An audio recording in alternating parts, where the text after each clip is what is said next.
Ayan, no? Back to work tayo, guys.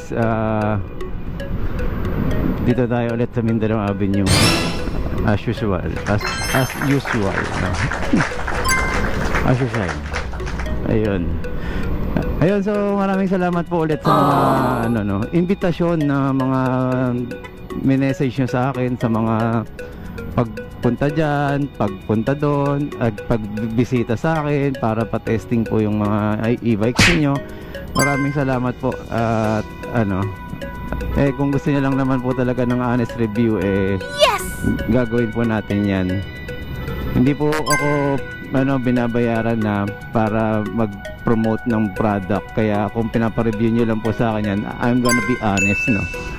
Na hindi nyo maririnig sa akin lahat perfect. Medyo marketing po kasi yun eh. Pero mas maganda po talaga. Lahat naman po yan may downside na. Meron pong pros and cons na mga nasa e-bike. Wow!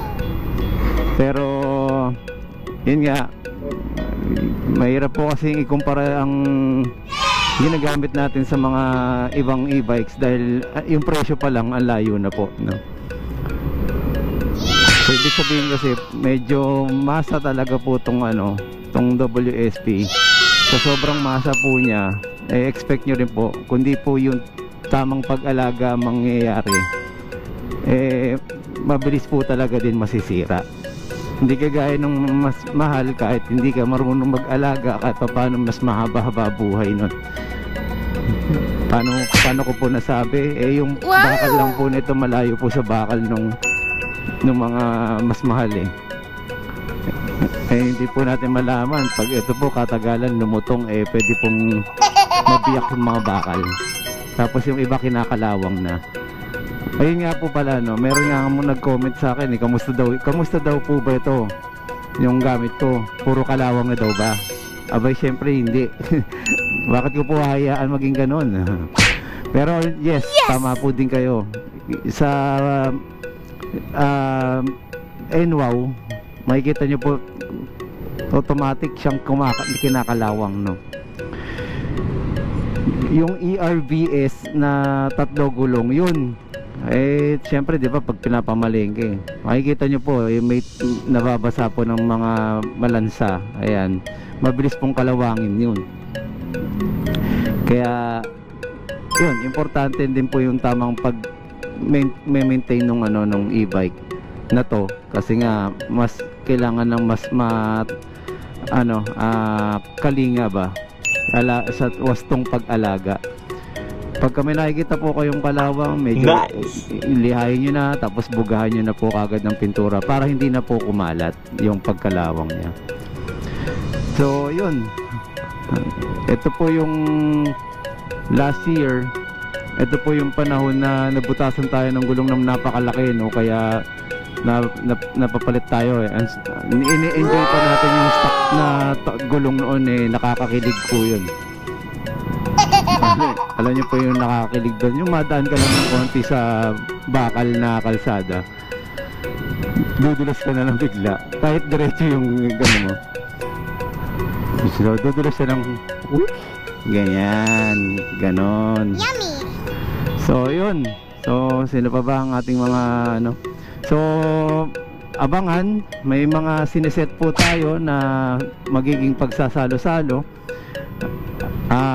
Kung kayo po ay interesado, pwede po kayo mag-comment, mag-thumbs up dito sa aking video. Tingnan ko po kung gaano karami ang interesado. Kung sakali po, ito po ay gaganapin po dito lang sa may EDSA, sa may, pwede po dito sa may Kamuning na malapit, or sa Green Hills. Hindi muna po ako magme-mention kasi wala pa pong kumbaga sana ay tentative date pa.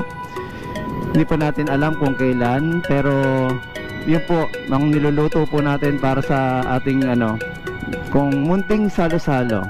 Tingnan po natin kung gaano na po karami ang mga electric vehicle user or e-bike user na naka-follow sa akin po, no? Na naka-follow, naka-subscribe. Ayan, tingnan po natin. Then sa gathering na yun, expectation, ang expect po ninyo masayang picture, masayang video. Siguro check po natin yan kung magkakaroon tayo ng sponsor sa pagkain man lang, kahit snacks, no, pati coffee siguro. So yun, abangan po ninyo yan, no, baka sakali. Masaya po yan. Yeah, mainit na. So saan na ba tayo? SM North po dyan.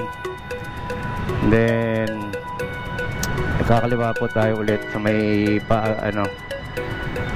doon lang po tayo kasi nakakadaan ng yung Payapa. Kung tutusin, pwede po tayo dun sa may EDSA. Kaya lang lagi ako naka-throttle ton. Kumbaga sayang yung baterya, pero mas mabilis po dun. Same kilometer po yung distance. Kaya okay din. By the way, ngayon this is the time na ma-check ko po yung kung nabago ko na po yung kilometer nito, kasi lagi naka miles per hour Tapos kung gumagana, kasi minsan ang GPS po depende sa location. Pag nawalan po na signal, nakahang po siya. Diba napansin niyo po nung nakaraan, naka-stop ako pero 20 miles per hour nakalagay. So hindi siya accurate, no. Siguro pagka makapaglagay ako ng dito. Oh, may to. Nice. Ano to, naipit? Basahan. Naipit yung basahan. Naipit yung basahan. Yes! Oo. Kala ko Kala ko nakalimutan. So yun. Ayan. Testing natin yung e-bike. Tayo naman subukan natin, number 2 natin. Iba layo. Pero maganda sa sa WSP. Ang laki ng gauge. Nakikita sa AIMA, liit, no? Ayan, kakaliwa. Sabihin natin.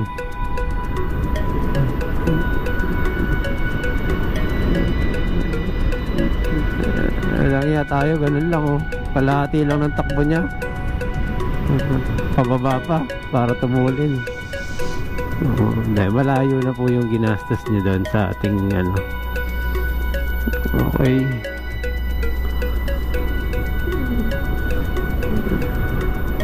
Ang kagandaan ng ating mic ngayon may foam pa. Kasi kung wala, ako, ang ganda ng motor niya. Ano meron? May checkpoint or Alpine Star. Kailan kaya tayo magkakaroon ng ganong pants? Gusto ko yun.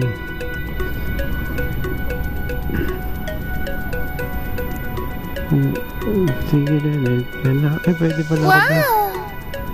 Wow! Doon na lang tayo. Natin to, guys.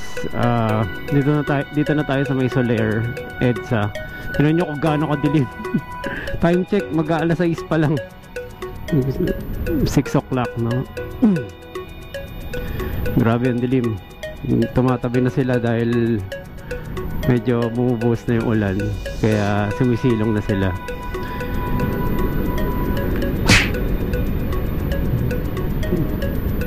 So dapat tayo, mapalapit tayo doon sa area kung saan tayo pwede makasilong din. Pero wag tayong hihinto dyan sa gitna, kasi visibility ng mga sasakyan dyan, tinan nyo, mga tinted po yung mga yan. Pag di po kayo nakita dyan, pwede kayo matamaan, mabangga, malalaki yung patak. Ngayon nyo po basahan yung kalsada. Padaan din ako. Madulas po yung ganyang kalsada. Nakita nyo po, ayaw ko kung napapansin nyo sa video. Pero pagka ganyan pong hindi pa ganun siya totally wash out, madulas pa po yan. Tingnan nyo po yung gulong ng mga motor. Ayan kintab madulas po yan. So muna natin to, kapat na muna natin to, at lumalakas na ulit ang ulan. So doon tayo hindi muna tayo hihinto dito dahil EDSA po ito. Mahirap pong huminto dito.